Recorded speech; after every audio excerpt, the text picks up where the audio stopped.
गुरुबिक्स में आपका स्वागत है। आइए इस वीडियो में हम वेक्टर और cross product of two vectors पढ़ें। तो इसके लिए सबसे पहले हम राइट हैंडेड कोऑर्डिनेट सिस्टम को रिव्यू करें। आपने पढ़ा था कि अगर हमारे पास ये XY प्लेन है तो हम Z एक्सिस की डायरेक्शन कैसे निकाल सकते हैं।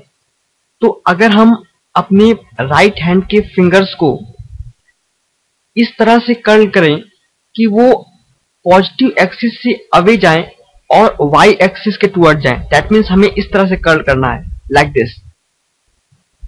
तो जो थंब की डायरेक्शन होगी वो पॉजिटिव जेड एक्सिस की डायरेक्शन देगी।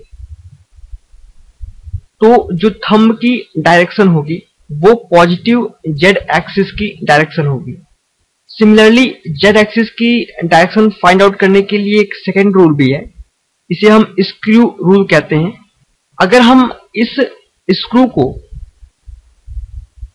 एंटी क्लॉकवाइज मूव कराएं, that means from X axis to Y axis move कराएं, तो जिस डायरेक्शन में ये स्क्रू एडवांस होगा वो हमें पॉजिटिव जेड डायरेक्शन देगा। तो राइट हैंड थंब रूल और स्क्रू रूल को माइंड में रख के आइए हम वेक्टर प्रोडक्ट पढ़ते हैं।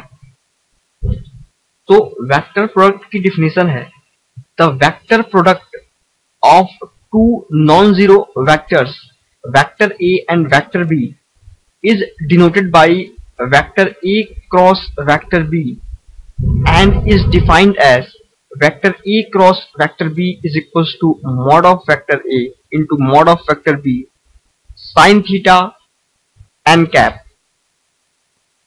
तो अगर हमारे पास दो वेक्टर हैं, वेक्टर A और vector B, suppose this is vector A and this is vector B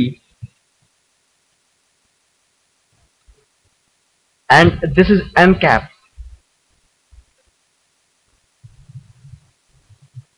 and this is theta। तो A क्रॉस B की इस डेफिनेशन में थीटा क्या है? Theta is the angle between vector A and vector B।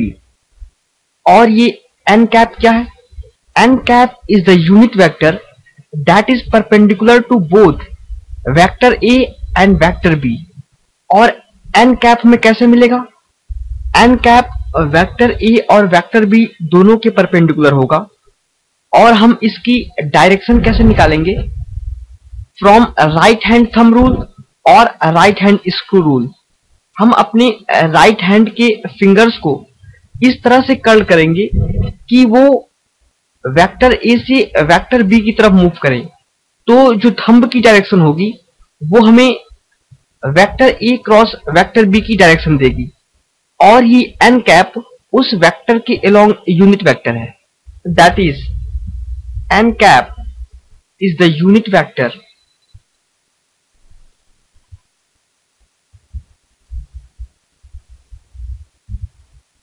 perpendicular to vector A and B।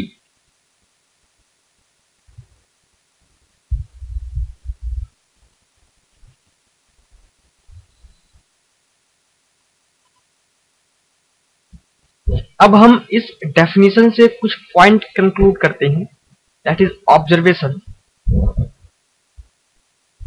हमने क्या observe किया? सबसे पहला पॉइंट तो ये है कि A cross B is a vector,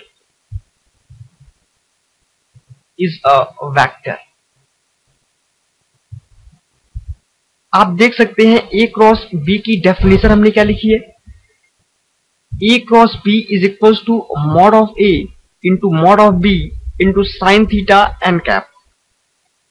mod of A scalar quantity है, मॉड ऑफ B भी स्केलर होगी, साइन थीटा भी स्केलर होगा, लेकिन जो n कैप है, यूनिट वेक्टर जो है, उसकी डायरेक्शन होगी, दैट मीन्स जो हमें A क्रॉस B वेक्टर मिलेगा उसके साथ एक डायरेक्शन एसोसिएटेड होगी जो कि इन दोनों वेक्टर्स के परपेंडिकुलर होगी।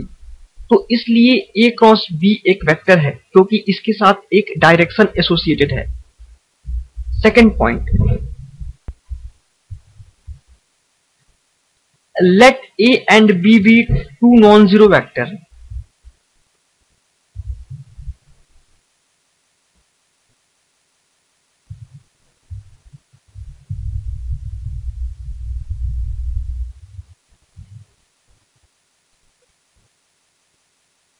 then A cross B is equals to 0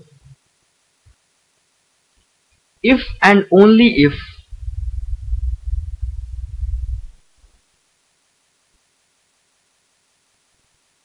vector A and vector B are parallel to each other.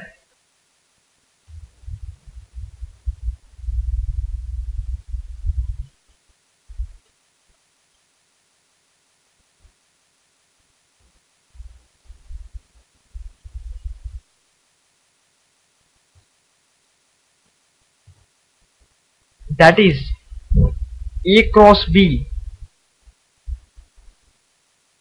is equals to 0 implies vector A is parallel to vector B. क्योंकि अगर ये दोनों वेक्टर आपस में parallel होंगे तो theta क्या होगा? 0। और जब थीटा 0 होगा तो साइन थीटा क्या होगा? Sine 0। Sine 0 is equals to 0। That means A cross B is equals to 0। तो अगर A क्रॉस B 0 है, दैट मीन्स वेक्टर A और वेक्टर B आपस में पैरेलल है। Third point,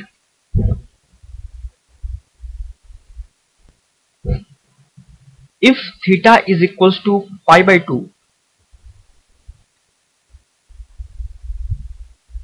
then vector A cross vector B is equals to mod of A into mod of B n cap. That means अगर theta pi by 2 है तो sine theta क्या होगा? Sine theta is equals to 1। तो vector A cross vector B क्या हो जाएगा? Mod of A into mod of B into n cap. Okay, now fourth point, अगर आई जे और के ये यूनिट वेक्टर हैं along X axis, Y axis and Z axis respectively, तो I cross I क्या होगा? That is equals to 0। क्योंकि ये दोनों यूनिट वेक्टर पैरेलल होंगे, दैट मीन्स इनका एंगल क्या होगा? 0, और साइन 0 इज इक्वल्स टू 0। तो I cap cross I cap is equals to 0। Similarly J cap cross J cap is equals to 0 and K cap cross K cap is equals to 0।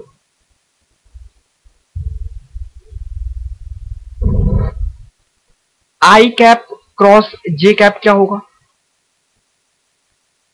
This is equals to mod of I cap into mod of J cap into sine theta n cap. Mod of I cap क्या है? 1, क्योंकि ये unit vector है। Similarly mod of J cap क्या है? 1। तो 1 into 1 1, क्योंकि ये दोनों वेक्टर आपस में परपेंडिकुलर हैं, तो sine pi by 2 is equals to 1। 1 into 1 into 1, और वो यूनिट वेक्टर जो इन दोनों वेक्टर्स के परपेंडिकुलर होगा वो क्या होगा? दैट इज के वेक्टर। और हम इसे कैसे फाइंड आउट करेंगे? बाई राइट हैंडेड सिस्टम, जो हमने ये राइट हैंड थंब रूल पढ़ा था, इससे फाइंड आउट करेंगे। एक्स एक्सिस के अलोंग जो यूनिट वेक्टर है वो है आई कैप, वाई एक्सिस के अलोंग जो यूनिट वेक्टर है वो है जे कैप। तो अगर हम अपने फिंगर्स को एक्स से वाई की तरफ फोल्ड करें तो हमारी थंब की डायरेक्शन क्या होगी? This one, this is called के कैप। सिमिलरली अगर हम अपने फिंगर्स को जे से के की तरफ फोल्ड करें तो थंब किस डायरेक्शन पॉइंट करेगा? एक्स एक्सिस की डायरेक्शन में। सिमिलरली जे क्रॉस के is equals to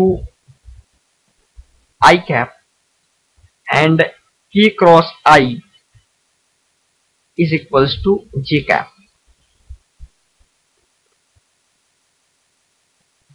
आप इसे ऐसे लिख के याद कर सकते हैं,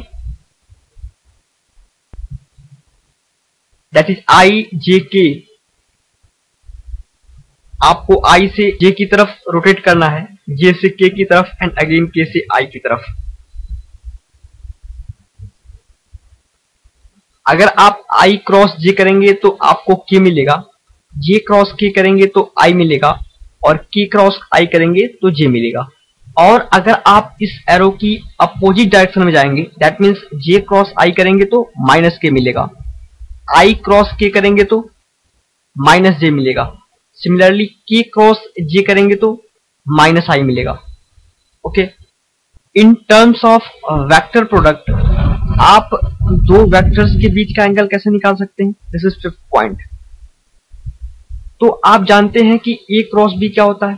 ए cross B is equals to mod of vector A into mod of vector B into sine theta n cap. और अगर हम इस वेक्टर प्रोडक्ट का मॉड लें, that is mod of vector A cross B, तो हमें क्या मिलेगा? वेक्टर ए का मॉड इंटू वेक्टर बी का मॉड, एन कैप का मॉड क्या होगा? That is equals to 1, so into sine theta. तो यहां से साइन थीटा क्या मिल जाएगा? Sine theta is equals to mod of vector A cross B upon mod of vector A into mod of vector B. तो अगर आपको किन्हीं दो वेक्टर का वेक्टर प्रोडक्ट दिया है तो आप उन दोनों वेक्टर्स के बीच का एंगल निकाल सकते हैं। अगर आपको दोनों वेक्टर अलग अलग दिए हैं तो मॉड ए निकालिए, मॉड बी निकालिए, और जो उनका वेक्टर प्रोडक्ट दिया है that is vector A cross vector B, उसका मॉड निकालिए और इस फॉर्मूले में पुट करिए, आपको साइन थीटा मिल जाएगा। और यहां से आप थीटा निकाल सकते हैं, theta is equal to sine inverse of this. यहां से आप सिक्स्थ पॉइंट कंक्लूड कीजिए कि जो वेक्टर प्रोडक्ट है वो कम्यूटेटिव लॉ को फॉलो नहीं करता। That means A cross B is not equals to B cross A. In fact इसका मैग्नीट्यूड सेम होता है लेकिन डायरेक्शन अपोजिट होती है, so it is not equals to B cross A. हम इसे इस तरह से लिख सकते हैं कि vector A cross vector B is equals to minus of vector B cross vector A. क्योंकि अगर आप देखिए, अगर आप vector B cross vector A करेंगे तो mod of B vector into mod of A vector into sine theta, ये term तो सेम रहेगी, डिफरेंस किस में आएगा? एन कैप में आएगा। मान लीजिए ये वेक्टर ए है और ये वेक्टर बी है। जब आप vector A cross vector B कर रहे हैं तो आप अपने फिंगर को ऐसे फोल्ड कर रहे हैं, तो थंब की डायरेक्शन ये आ रही है। लेकिन जब आप vector B cross vector A करेंगे तो आप अपनी फिंगर को ऐसे फोल्ड करेंगे और थंब की डायरेक्शन किधर आएगी? डाउनवर्ड। सो डायरेक्शन क्या होगी? अपोजिट होगी। दैट्स वाई हमने माइनस साइन पुट किया है। ओके, तो वेक्टर प्रोडक्ट कम्यूटेटिव लॉ को फॉलो नहीं करता।